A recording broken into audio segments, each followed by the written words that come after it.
Hello everyone, ক্রিস্টমাসের অগ্রিম শুভেচ্ছা তোমাদেরকে রইল। আশা করি সবাই ভালো আছি। আর আমরা খুব সুন্দর সুন্দর কেক বেক করে আমরা ক্রিস্টমাস সেলিব্রেট করতে পারি, বাড়িতে খেতে পারি। আর এই সময় কেক খেতে ভীষণ ভালো লাগে। তো আমি অনেক ফ্রুট কেকের রেসিপি দিয়েছি আমার এই কেকের চ্যানেলে, তোমরা দেখে নিও। আর এটা আমি আরেকটা ফ্রুট কেক করেছি, যেটার নাম শুনলে তোমরা ভাববে এই দিয়ে কেক হয়। হ্যাঁ, এটা হচ্ছে সেই কেক, যে কেকের নাম হচ্ছে বিট গাজরের ডেকোরেশন ফ্রুট কেক। তো চলো দেখে নিই। আমরা এই ডেকোরেশনের জন্য বিট গাজরের কেক বানানোর জন্য বিটটাকে এইভাবে আমরা গ্রেট করে নেব। কেক যত পরিমাণ আছে, 1 পাউন্ড কেকের জন্য একটা বড় গাজর দিলেই হয়ে যাবে। এই একটা বড় গাজর একটা বিট দিলেই হয়ে যাবে। তো আমি গাজরটাকে গ্রেট করেছি, ঠিক আছে, দেখো। এবারে বিটটাকে আমরা গ্রেট করছি।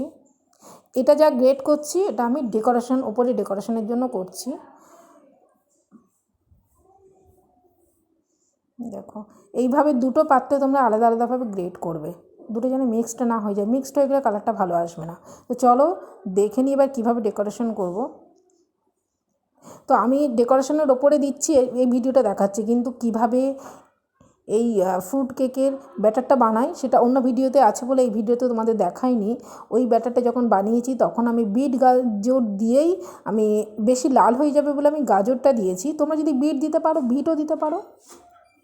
বিট গাজর যখন ব্যাটার বানাবে তখন এরকম গ্রেট করে বিট গাজরটা দিয়ে দেবে, তারপরে ওপরে আবার এইভাবে ডেকোরেশন করবে, ঠিক আছে।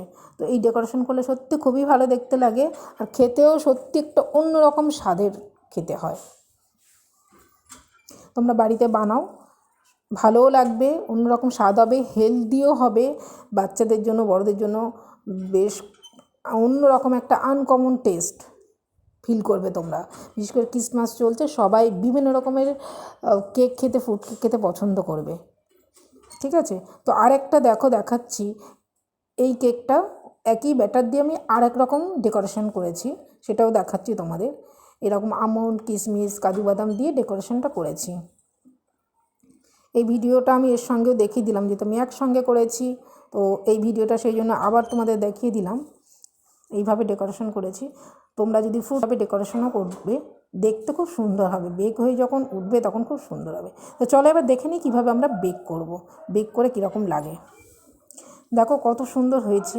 তো বেক করার জন্য তোমরা প্রথমে কি করবে, 180 ডিগ্রি বা 160 ডিগ্রি সেলসিয়াস তোমরা রাখবে, আর দুদিকে রড অন করবে 30 মিনিটের জন্য। যদি 30 মিনিট না হয় তো 10 মিনিট বাড়িয়ে দেবে, 40 মিনিটের মতো তোমরা বেক করবে। দেখো বেক করার পরে বার করে নিয়ে এসেছি, কত সুন্দর একটা, দেখো বিট গাজর দিয়ে ওপরে কিশমিশও দিয়েছি, কত সুন্দর একটা দেখতে হয়েছে। শুধু সুন্দর দেখতে নয়, খেতেও ভালো, খুব টেস্ট হয়েছে, ঠিক আছে। দেখতে পাচ্ছ কেমন। তো তোমরা এই চ্যানেলটা যদি ভালো লাগে সাবস্ক্রাইব করো, শেয়ার করো আর লাইক করো। দেখো কত সুন্দর ফুলেছে, খুব সুন্দর বেক হয়েছে। এবার এটাকে কেটে দেখাবো তোমাদের।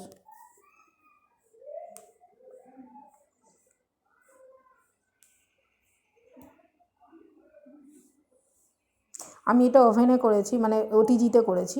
তোমরা যদি গ্যাসেও করতে চাও গ্যাসে করবে, কোনো প্রবলেম নেই যে ওভেনে করেছে বলে আমাদের গ্যাসে হবে না, তা নয়, গ্যাসে হবে। আমি ওটিজিতে করেছি, তোমরা গ্যাসেও বানাতে পারো। আর একটু কেটে দেখাচ্ছি, দেখো, দেখতে পাচ্ছ ভিতরের বেকটা কেমন হয়েছে।